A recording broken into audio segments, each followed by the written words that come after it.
Okay, now, so hi everyone, welcome back to my channel. Or today will be lectures on about types of SQL commands. So basically, there are five types of SQL commands to read, and we can see here, right? And the previous lectures, we can study what are the different types of data types. So majorly, हमने कुछ generally we are some use or some common or data types to read, and today we'll be talking on about types of SQL commands, right? So इसको पढ़ने से पहले पहले हम जो हमने लेक्चर नंबर ऑफ 2 हमने जो कवर किया था कि हमने जो CRUD ऑपरेशंस हमने कुछ रीड की थी। तो what is the CRUD operation? तो बेसिकली एसक्यूएल के अंदर हमने कुछ स्टडी किया था। It is use to perform of some CRUD operations, right? And इसके अंदर हमने create and read and update and delete query का हमने यूज किया था। तो ये सारी जो क्यूरी हम यूज करते हैं वो बेसिकली हमारी कुछ इसके अंदर कुछ कंडीशंस होती हैं, उसको हम कमांड्स बोलते हैं। तो जो कमांड कौन सी है वो हमारी इसके अंदर आ जाती है। जैसे हमारी क्रिएट क्वेरी की कौन सी कमांड है, तो ये कमांड्स हम आज के लेक्चर हम कंप्लीट करने वाले हैं, राइट? एंड ना, so basically first command is the DDL command. So what is the DDL command? So DDL command is the data definitions language. So what is the data definitions language? Basically इसके अंदर कुछ हमारी create commands आ जाती हैं, या फिर alter, rename, या फिर ट्रंकेट एंड ड्रॉप कमांड्स हमारे इसके अंदर आ जाती हैं। तो क्रिएट अगर हम ये बेसिकली हमारे डिफाइन करती है एक डेटाबेस को, राइट? ये डिफाइन करते हैं हमारे एक डेटाबेस को। एंड डेटाबेस के अंदर हम जितने भी हम जैसे एक डेटा को क्रिएट करना चाहते हैं, तो हम उसके लिए लिखेंगे क्रिएट कमांड्स का, या फिर हम अल्टर, रीनेम। अगर हमें किसी डेटा को हमें नेम चेंज करना है उसका हमें, तो हम यहाँ से रीनेम क्वेरी का हम यूज करेंगे। ओके। एंड यहाँ से हम ट्रंकेट और जो अल्टर, जो हम आगे वाले लेक्चर्स में हम इसको कवर करेंगे। Okay. And drop and delete command ये होती है यहाँ से हमारी। ड्रॉप अगर हमें उस डेटाबेस को अगर हमें डिलीट करना है, तो हम ड्रॉप डेटाबेस का हम यहाँ से यूज करेंगे। ओके। तो ये बेसिकली डिटेल जो कमांड्स है वो हमारी डेटाबेस को डिफाइन करती है। इसमें हमारे जितनी भी हमारी एसक्यूएल कमांड्स आ जाती हैं वो हमारी some of 5 commands, right? Create, alter, rename and truncate and drop. And next command is the DQL command. तो what is the DQL command? तो डीक्वेल कमांड के अंदर बेसिकली हमारा डेटा क्वेरी लैंग्वेज को हम डिफाइन करते हैं इसके अंदर। अगर हमें बेसिकली जो हमारा डेटाबेस हमने यहाँ पर क्रिएट किया हुआ है, अगर हम चाहते हैं कल को हम उसका देखना चाहते हैं उस डेटाबेस के अंदर, तो हम बेसिकली हम यहाँ से सिलेक्ट क्वेरी का यूज करेंगे, राइट? तो यहाँ से हम सिलेक्ट क्वेरी, इसका एक ही हमारी कमांड्स होती है डेटा क्वेरी लैंग्वेज, इसको हम डिफाइन करते हैं ऑफ किसी चीज को देखने के लिए, right? And as it is third is the SQL command is the DML command. What is the DML command? तो DML command is the data manipulation language. तो इसके अंदर हमारे जैसे ये हमारी कुछ सम कॉलम्स को डिफाइन करती है, data manipulation language. Okay. Columns के अंदर जैसे कि हम किसी के अगर हम कॉलम्स को हम देखना चाहते हैं, तो हम उसका सिलेक्ट कमांड का हम यूज कर सकते हैं। एंड अगर हमें कॉलम्स के अंदर कुछ हमें इंसर्ट कराना, अपना डेटा जो भी हम इंसर्ट कराना चाहते हैं, तो हम इंसर्ट कमांड का यूज करेंगे। या फिर अपडेट करना चाहते हैं, या फिर सिमिलरली आप डिलीट करना चाहते हैं इस कमांड को, तो अब कॉलम्स, ये सारी जितनी भी हमारी एक्टिविटीज होगी वो हमारी सब कॉलम्स के अंदर ही डिफाइन होगी, right? This is the data manipulation language. And fourth things हमारा आ जाता है डीसीएल। तो what is the DCL? Is the data control language. Data control language नाम से ही समझ में आ रहा है बेसिकली कि हम डेटा को कंट्रोल लैंग्वेज, हम डेटा को कंट्रोल करते हैं इसके अंदर। तो इसके अंदर कुछ हमारी grant and the some permissions to users, ये परमिशंस मांगते हैं यूजर्स। तो इसमें कुछ परमिशंस होती हैं बेसिकली, जैसे इसको हम फॉर एग्जांपल्स हम इसको समझाना चाहते हैं। तो हम पहले इसको हम इरेज कर लेते हैं, राइट? तो इसको हम पहले इरेज कर लेते हैं। ओके। नाउ यहाँ से हम फॉर एग्जांपल है, मान लीजिए यहाँ पर हमने एक टेबल हमने एक यहाँ पर क्रिएट की हुई है। एक अच्छी सी टेबल क्रिएट कर लेते हैं, राइट? थोड़ी बड़ी सी। तो हमने एक यहाँ से एक टेबल क्रिएट की हुई है। एंड सिमिलरली एक हम यहाँ पर भी एक टेबल क्रिएट कर लेते हैं, राइट? एंड यहाँ पर हम एक मान लीजिए हम कॉलेज डेटाबेस के अंदर हम एक फीस की टेबल हम क्रिएट करने जा रहे हैं। एंड सिमिलरली एक हम मार्क्स की, स्टूडेंट के जितने भी मार्क्स के हम टेबल यहाँ पर क्रिएट करने चाह रहे हैं। तो यहाँ पर कुछ हमारी कॉलम्स भी डिफाइन होगी, उसके अंदर कुछ पर्टिकुलर सेट ऑफ डेटा, इसके अंदर भी कुछ पर्टिकुलर सेट ऑफ, और यहाँ पर हमने कुछ कॉलम्स हमने यहाँ पर डिफाइन कर दिए हैं, राइट? एंड बेसिकली हमने यहाँ पर पहले बताया था this is the use to inter some related data. And ये हमारे इंटरेक्ट करती है बेसिकली रिलेशनल डेटा टाइप्स को। तो ये जो मार्क्स की बेसिकली हमारे जो मार्क्स की एक्सेस होगी वो हमारे किसको हो सकते हैं? टीचर्स को। और जो हमारी फीस की एक्सेस रहेगी वो हमारी अकाउंट्स टीम को रहेगी। This is the accounts team. तो this the interact with the relations of operations, right? And अगर हम मार्क्स की एक्सेस करना चाहते हैं, तो वो हमारी जो हमारी मार्क्स की एक्सेस होती है वो हमारी सम टीचर्स के पास होती है। और जो हमारी फीस की एक्सेस होती है वो हमारी अकाउंट्स टीम के पास होती है। तो डेटा जो कंट्रोल करता है वो हमारे यहाँ से निकल के आता है। जैसे टीचर्स हमारे मार्क्स को कंट्रोल करता है, एंड अकाउंट्स टीम हमारी फीस की जितनी भी हमारी टेबल्स होती है उसको कंट्रोल करता है।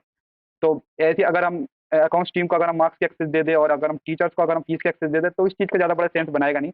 तो इसीलिए ये हमारी interact is the use of some relational data types, right? And इसको हम रीड कर देते हैं।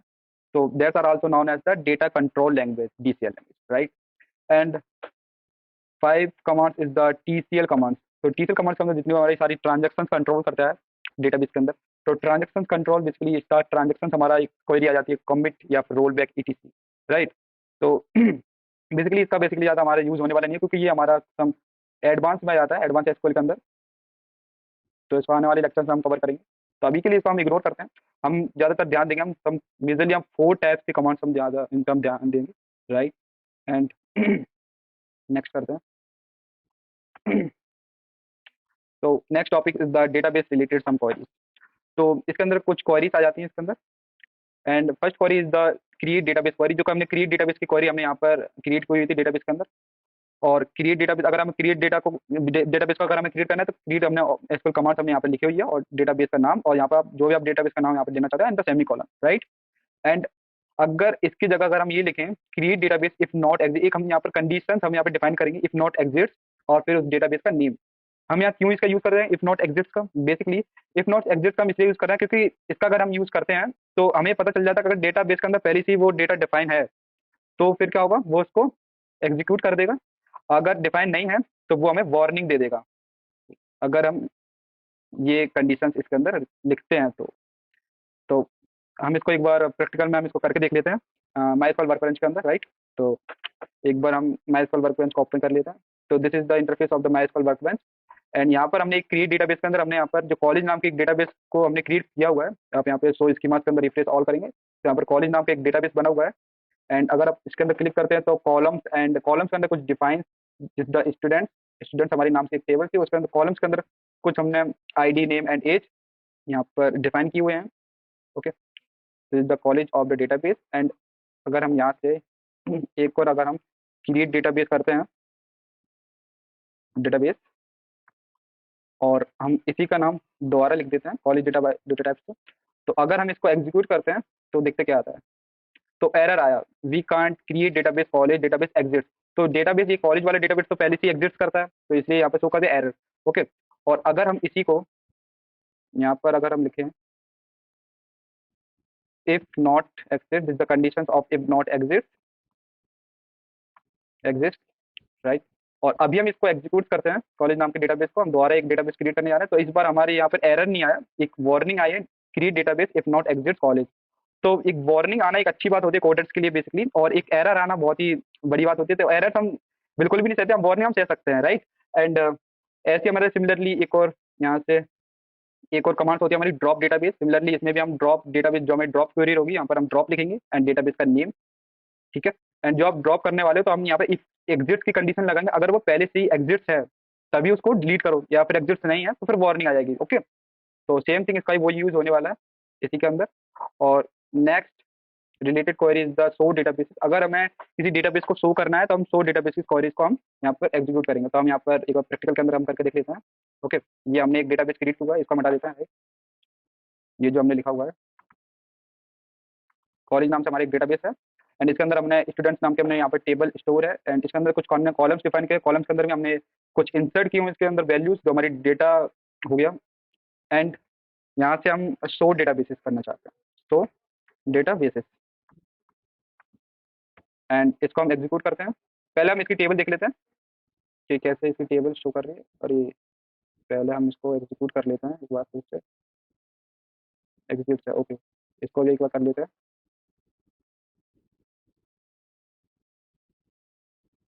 एंड अब हम सिलेक्ट को हम यूज़ करेंगे यहाँ से। तो ये अगर हम सिलेक्ट का हम यूज़ करते हैं टेबल्स के अंदर, तो हमारी शो टेबल्स के अंदर हमारे शो कर जाती है सारी जितनी भी हमने टेबल्स डेटाबेस के अंदर क्रिएट की हुई हैं, राइट। एंड हम यहाँ से शो डेटाबेस, हमने जितने भी डेटाबेस को हम शो करना चाहते हैं तो हम यहाँ से एग्जीक्यूट करेंगे इसको हम। तो शो डेटाबेस के अंदर ये हमारी कुछ डेटाबेस शो कर रहे हैं, तो कॉलेज या फिर इन्फॉर्मेशन स्कीमास, माई स्क्वायर, परफॉर्मेंस स्कीमास। तो बेसिकली हमारा एक हमने जो डेटा टाइप्स बनाया, और ये हमारी डिफॉल्ट, ये तीन जो हमारी डिफॉल्ट हम डेटा बेसिस है जो माई एसक्यूएल ही इसको यूज़ करता है। ओके, इसका हमें ज़्यादा छेड़छाड़ी नहीं करनी है। हमारा डेटाबेस होगा वो हमारा अलग डेटाबेस होगा, द कॉलेज। एंड सिमिलरली अगर हमें यहाँ से, राइट, अगर हमें यहाँ से टेबल्स को शो करना है तो हम शो टेबल्स क्वेरी का हम यूज़ करेंगे। देख लेते कैसे। तो यहाँ से हम अगर टेबल्स को शो करना चाहते हैं तो यहाँ से हम लिखेंगे शो टेबल्स, एंड एग्जीक्यूट कर देते हैं इसको हम। एग्जीक्यूट हो चुका। तो हमारी एक टेबल्स आ चुका, टेबल्स का नाम जो हमारी स्टूडेंट्स नाम की टेबल है, तो यहाँ पर ये शो कर रहा है कौन सी स्टूडेंट्स नाम पे, हमने एक ही स्टूडेंट्स नाम की टेबल बनाई थी, तो यहाँ पे स्टूडेंट नाम का टेबल शो कर रहा है। Okay, and next is the table related some queries. तो हमने पिछले प्रीवियस लेक्चर्स के अंदर हमने स्टडी किया था टेबल रिलेटेड क्वेरीज के अंदर कि टेबल्स का जो सिंटेक्स होता है, basically this the syntax of tables. Okay, this the syntax of table. तो इसके अंदर बेसिकली क्या होता है, तो हम इसका पहले तो हम क्रिएट का यूज करते हैं, क्रिएट सम क्वेरीज का, और उसके अंदर हम टेबल्स का नाम इसके अंदर इंसर्ट करते हैं जो आप टेबल्स का नाम इसके अंदर देना चाह रहे हो, एंड पैरेंथेसिस के अंदर हम सारा कोड लिखते हैं, जैसे कि आप उसके अंदर कौन सी कॉलम्स हम डिफाइन करना चाहते हैं। तो हम यहाँ पर कॉलम्स डिफाइन करें, columns number 1 and columns number 2। फिर कॉलम्स कौन से डेटा टाइप्स है ये इसको डिफाइन करता है, what is the data type, and constraint हमारा कौन सा कंस्ट्रेंट, प्राइमरी की बनाना चाहती है या फिर इसको नॉट नल बनाना चाहती है। Okay, that is your condition. तो ये the syntax of the columns, and यहाँ से हमारे जो एक एग्जांपल है यहाँ से, ये हमारा this the example of some create tables, ये हमने देख लिया था। नेक्स्ट बढ़ते हैं टेबल रिलेटेड क्वेरीज के अंदर, and select and view all columns का। अगर हम सिलेक्ट क्वेरी का हम यहाँ से यूज करते हैं, तो बेसिकली सिलेक्ट, सिलेक्ट का मतलब होता है हमारी डीक्वल कमांड के अंदर हमने आ जाता है, जो हमने प्रीवियस लेक्चर्स के अंदर हमने कवर किया था डीक्वल कमांड के अंदर। तो द सिलेक्ट, अगर हमें किसी डेटाबेस को या फिर हमें कॉलम्स को शो करना है तो हम सिलेक्ट का हम यूज करेंगे, एंड स्टार, स्टार का हम बेसिकली स्टार को हम एस्टेरिक्स भी बोलते हैं प्रोग्रामिंग लैंग्वेज के अंदर, एस्टेरिक्स। और इसका एक और मतलब भी होता है, इसका ऑल भी बोल सकते हैं, सिलेक्ट ऑल फ्रॉम टेबल का नेम, जो आपने टेबल का नेम यहाँ पे आपने डाला हुआ है, जैसे अपने टेबल का नेम जैसे स्टूडेंट्स नाम से यहाँ पर टेबल क्रिएट की हुई है, तो टेबल्स का नाम जो भी होगा यहाँ पे आप इंसर्ट करेंगे, एंड देन लास्ट में हमारा semicolon. Semicolon is the line of the statement, ending of line statement, right. तो ये कुछ एग्जांपल दिया गया है इसका, इसको हम एक बार करके देख लेते हैं प्रैक्टिस में। पहले से क्या हुआ है, अगर हमें सिलेक्ट स्टार फ्रॉम स्टूडेंट्स का, जैसे ही हम इसको एग्जीक्यूट करते हैं तो पूरी टेबल्स यहाँ पर शो कर जाती है। अगर हमें टेबल्स पूरी डेटाबेस पूरा शो कर जाता है यहाँ पे, अगर हम किसी को देखना चाहते हैं टेबल्स को, this the select query. And next next is the table related queries. तो डेटा जो हमने कॉलम्स को सब कुछ डिफाइन किया था उसके अंदर भी कुछ इंसर्ट करते हैं अगर हम वैल्यूज को, तो डेटा को हम कैसे इंसर्ट करते हैं, तो this is the syntax of inserting data, the syntax of inserting data in table format. Okay, and ये जो हमारा यहाँ पर 4 एग्जाम्पल दिया गया है, तो ये हम रीड कर चुके हैं। अगर हमें ये जो सिंटेक्स यहाँ पर लिखा जाएगा, तो इंसर्ट इनटू, और यहाँ पर हमारा टेबल्स का नेम, एंड कॉलम्स, जो हमारा कॉलम्स यहाँ पर डिफाइन करेंगे, कॉलम्स 1 का नाम यहाँ पर, और वैल्यूज, वैल्यूज के अंदर हम जो भी हम इसके अंदर इंसर्ट कराना चाह रहे हैं डेटा को, तो हम यहाँ पर कॉलम्स पहले हम लिखेंगे, फिर जो आप यहाँ पर कॉलम्स 2 का नाम डिफाइन करेंगे, और ये बेसिकली हमारे यहाँ पर डेटा डिफाइन होगा। ओके, यहाँ से हमारा डेटा डिफाइन होगा टेबल्स के अंदर, this the syntax of the table related query. And इसको हम कोड के अंदर भी देख लेते हैं। तो ये सब हमने यहाँ पर लाइन्स लिखी हुई हैं, इंसर्ट इनटू स्टूडेंट टेबल। तो बेसिकली ये जो इंसर्ट, अगर हम किसी चीज़ को इंसर्ट कराना चाहते हैं उस टेबल्स के अंदर, तो हम लिखेंगे इंसर्ट इनटू, फिर हम जो हमारी टेबल्स का नाम है वो हम स्टूडेंट्स की टेबल्स के हमने क्रिएट की थी, तो हम टेबल्स का नाम यहाँ पे हम इंसर्ट करेंगे, एंड वैल्यूज, उसके अंदर वैल्यूज हम इंसर्ट करेंगे पैरेंथेसिस के अंदर। तो पैरेंथेसिस के अंदर हमने यहाँ पर आईडी नेम और आईडी नेम एंड एज के नाम से हमने कॉलम्स हमने यहाँ पर डिफाइन किया हुआ था, एंड आईडी में हमने यहाँ पर 1 आईडी की आईडी डाल दी है, एंड सौरभ जो इसका नेम हमने यहाँ पर कुछ भी एग्जाम्पल के हमने नाम डाल दिया है, और जो हम नाम जो हम इसके अंदर डालते हैं तो वो हमारा डबल इन्वर्टेड कॉमर्स के अंदर आना चाहिए, तभी हमारा कोड एग्जीक्यूट होगा, क्योंकि ये हमारा things of the character data type, right.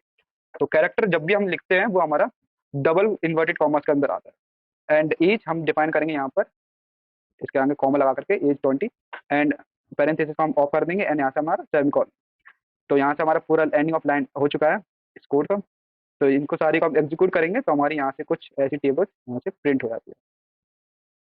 Okay okay, तो आज के लेक्चर्स में हमने different types of SQL commands के बारे में जाना, कैसे हमारे टेबल्स कैसे क्रिएट होती हैं और टेबल्स के अंदर कैसे डेटा इंसर्ट किया जाता है। तो ये हमने आज के लेक्चर्स में जाना। तो आने वाले लेक्चर्स के अंदर हम देखेंगे और भी सम CRUD ऑपरेशंस के बारे में। तो next lecture is the key and key, the 2 types of the primary key and the foreigner key. So thank you everyone for watching videos.